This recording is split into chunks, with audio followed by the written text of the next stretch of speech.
Welcome to an episode of the UX Roundtable, where we glean insights and hear stories from the Uptop Health UX design team.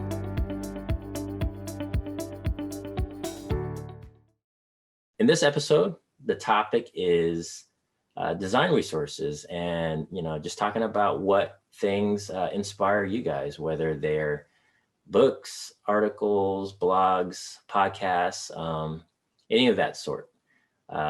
It's always interesting to hear what kind of gets us going and gets us inspired. But why don't we start with you, Deborah, and talk about what some of those things might be?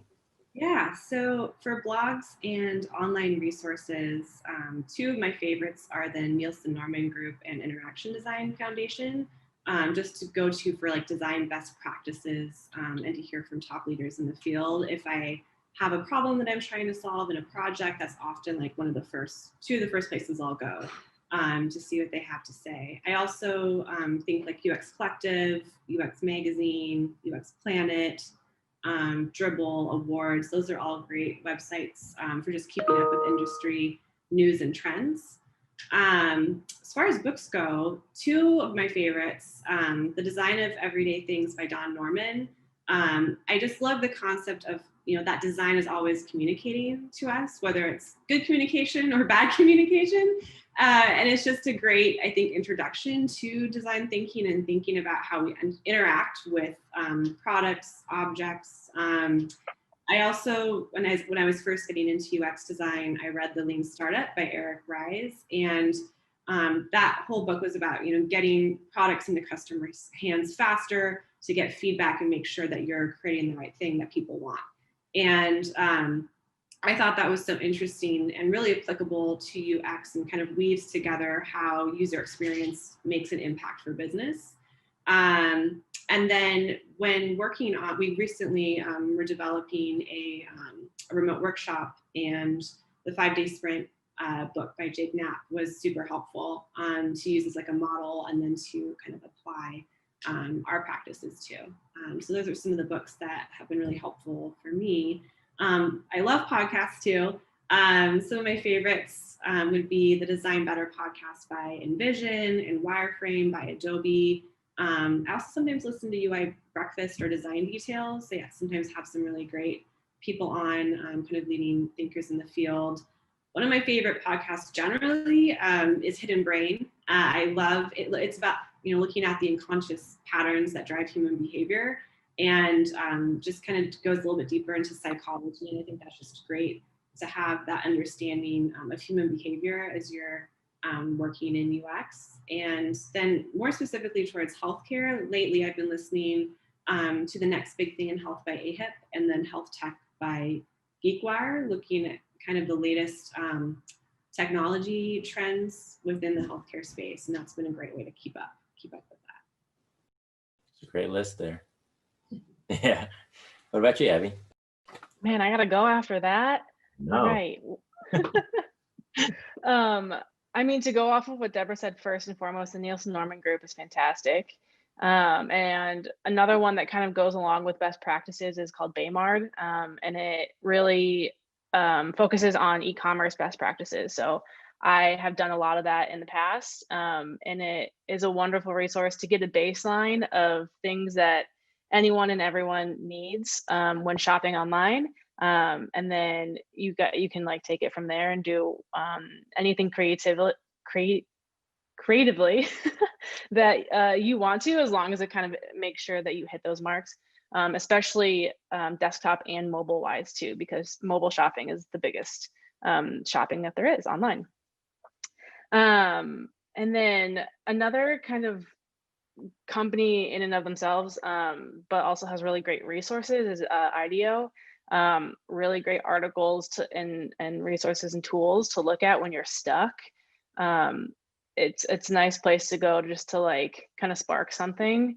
And then something else that I've been really interested in, has been a nice read, I guess, in the design community lately, is Spotify. Spotify has their own blog, the website, their design tool website is pretty, so it's a good, easy read, it's an easy way to find things. And then their take on things is just interesting.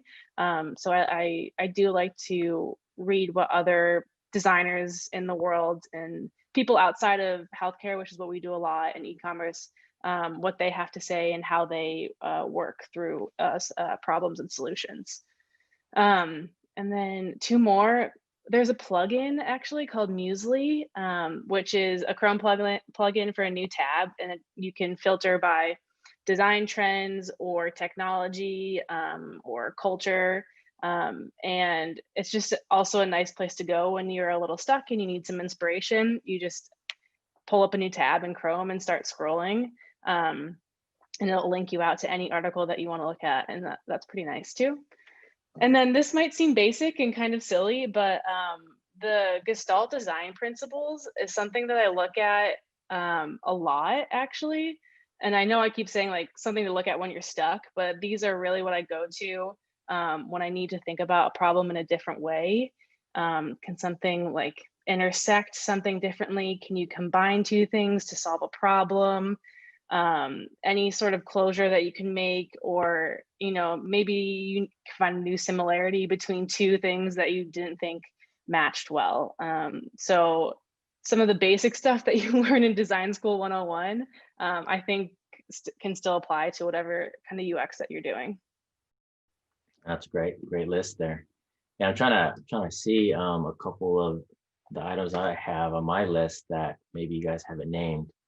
I've listened to the podcast from Two Bobs by Blair Enns and David C. Baker. I think that's a really great podcast for folks who are really in the agency side of things. The Future with Chris Do, his podcast. There's a lot of good stuff there. Sometimes I read the Harvard Business Review. There's some actually pretty good UX strategic content there. But the other thing actually I used to listen to quite a bit, and this was pre-pandemic days, is I have a subscription to Blinkist, which is like a Cliff Note version of audio recordings for any book. And you can also read it as well, but they're like 15-minute segments for anything you could find. And what I usually listen to is stuff about personal growth or management, leadership, even history or philosophy type stuff, because I like to kind of diversify my content just to get different things in there. Sometimes when I'm always listening about or reading about design stuff, it gets a little bit too much of the same stuff, and I just gotta mix it up a bit. But yeah, there's a lot of great resources you guys have named there. So hopefully if anybody's looking for some good material, there's no short of things that we've named here. So. Yeah, definitely. We're a good team. Hey. Yeah. If there was only one thing that you would recommend out of your list, I'm curious which one you guys would say. That's a great question. If I had to pick one that I just purely enjoyed, then I would say Hidden Brain, just because I feel like it's not specifically UX, but it is a lot about psychology and human behavior. And I think that having that understanding just gives you a different perspective when you're working on projects. And it's just really interesting. Yeah. What about you, Abby? I mean, if you're doing anything e-commerce, Baymard, 100%. But honestly, Musely, the plugin is really nice because it can combine a bunch of different topics into one. So if you're searching for something specific or just kind of needing to keep up with what's going on in the design world, that's a nice place to go. Okay. And I'm not going to name one because I can't. I mean, yeah, they're all great for sure. They're all great. No, I mean, I love listening to like just the Design Better podcast. I don't know why. I just love hearing perspectives from different leaders out in the industry.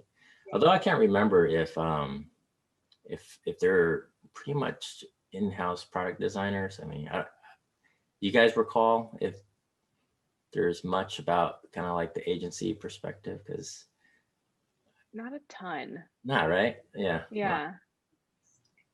At any rate, they should a lot of there's shared problems, so I totally get it. I've been there, done that. But yeah, that would be mine. Just because it's on the top of my list right now. Anyways, thanks for all your input. Till next time. Sounds good. Thanks, guys.